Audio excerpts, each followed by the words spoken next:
The streets of America have become a political battleground, and the weapon of choice? Military troops patrolling our own cities. A shocking new CBS News poll reveals just how deeply divided Americans are over President Trump's controversial decision to deploy National Guard forces to Washington, D.C., with potential expansions to other major cities looming on the horizon. The findings expose a nation wrestling with fundamental questions about safety versus freedom, presidential power versus local control, and whether we're witnessing necessary crime prevention or dangerous political theater. But here's where it gets controversial. The data shows this isn't just about keeping communities safe anymore. Trump's military move, a nation split down the middle, the deployment of National Guard troops to the nation's capital, has ignited fierce debates that extend far beyond Washington's borders. According to the September 2025 CBS News YouGov survey of 2,385 Americans, the issue has created sharp divisions that mirror broader concerns about crime, civil liberties, and the expanding reach of presidential authority. Those who champion Trump's military deployment, primarily his Republican base, argue passionately that boots on the ground translate directly to safer streets. These supporters don't just feel safer in their own communities. They're actively calling for similar deployments in cities across America, regardless of whether those cities are led by Democratic or Republican officials. For them, this transcends partisan politics. It's about results.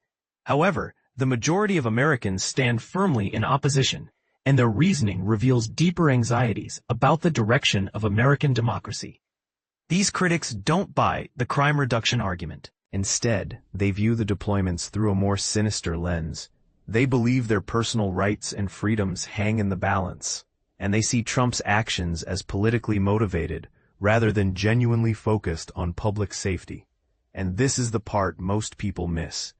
Even some Americans who acknowledge that National Guard presence might actually reduce crime still oppose the deployments because they question Trump's true motives. The geography of fear, cities versus rural America. The poll uncovers a fascinating geographic paradox that challenges conventional wisdom about who supports law and order measures. Urban residents, the very people who would be directly affected by military deployments, overwhelmingly reject the idea of sending troops to other cities.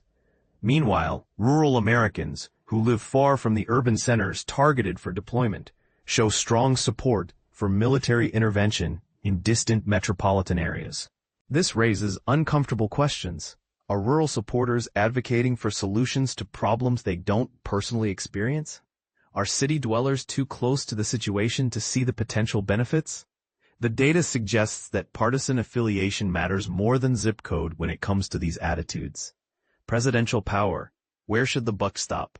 Here's where the controversy deepens even further. Despite their disagreements over Trump's specific deployments, most Americans across party lines agree that both presidents and local leaders like mayors and governors should possess the authority to deploy National Guard forces. This broad consensus on shared power structures suggests the real battle isn't over who can make these decisions. It's over when and why they should be made. A smaller but significant group believes only local leaders should hold this power, effectively arguing for limiting presidential authority in domestic military matters. Almost nobody thinks Trump alone should have exclusive deployment authority, which could signal broader concerns about concentrated executive power. The political calculations behind the uniforms. The survey reveals a striking political dynamic at play. Trump's approval ratings have received a modest boost, particularly among his Republican base, where support has climbed back above 90%. His overall approval has stabilized and even increased by 2 points, suggesting that focusing national attention on immigration and crime, rather than economic struggles, might be a calculated political strategy. Republican voters now prioritize Trump's immigration and deportation policies over economic and inflation concerns when evaluating his presidency. This shift in focus appears deliberate, potentially allowing Trump to pivot away from his weaker economic performance toward issues where he maintains stronger public support among his base. Economic storm clouds, the tariff reality check. But here's where Trump's strategy hits a wall. Economic realities refuse to disappear. The poll exposes significant economic pain among ordinary Americans, with 4 in 10 reporting they're buying fewer items because of tariffs.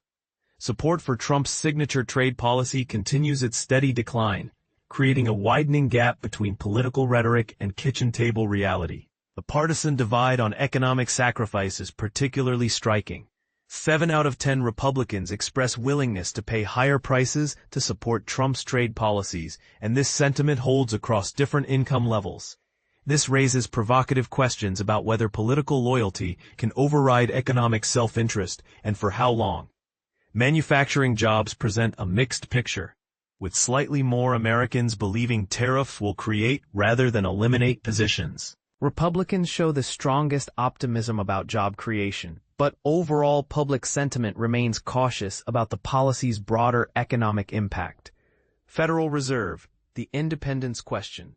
One of the most telling findings involves the Federal Reserve's independence.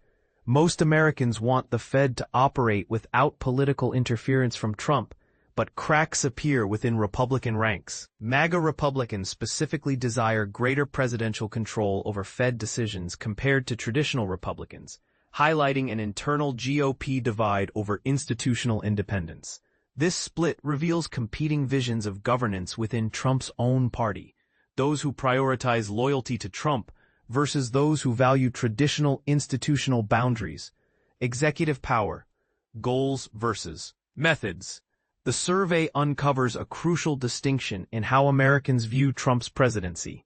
They're more supportive of his stated goals than his methods of achieving them. 2/3 of Americans believe Trump is actively working to expand presidential powers beyond traditional limits, and most oppose such expansion. This creates a fascinating paradox. People might agree with what Trump wants to accomplish, while simultaneously worrying about how he's going about it. Democrats and Republicans interpret his approach through completely different lenses. Democrats see Trump attempting to bring federal government under his direct personal control, while Republicans view him as trying to improve government efficiency. The bigger picture, democracy at a crossroads. These poll results paint a portrait of a nation grappling with fundamental questions about the balance between security and freedom, federal versus local authority, and the proper limits of presidential power. The divisions aren't just political, they're philosophical, touching on core beliefs about how America should be governed and what role military force should play in domestic affairs. So here's the million-dollar question that this poll raises but doesn't answer. Are we witnessing the natural evolution of presidential power in response to modern challenges? Or are we seeing the systematic erosion of democratic norms and institutional checks and balances? The data suggests Americans are genuinely conflicted. They want safety and effective governance, but they also value their freedoms and democratic institutions. They support presidential authority in principle, but worry about its expansion in practice. What do you think? Is Trump's deployment of National Guard troops a necessary response to urban crime and chaos, or a dangerous precedent that threatens the civil liberties that define American democracy? Are those supporting military deployments in distant cities they'll never visit, acting out of genuine concern for national security? Or are they simply cheering for their political team regardless of the consequences? And perhaps most controversially, if you oppose these deployments, what alternative solutions would you propose to address the very real crime and safety concerns that drive support for military intervention? The comments section awaits your thoughts, and don't hold back, because this debate is far from over.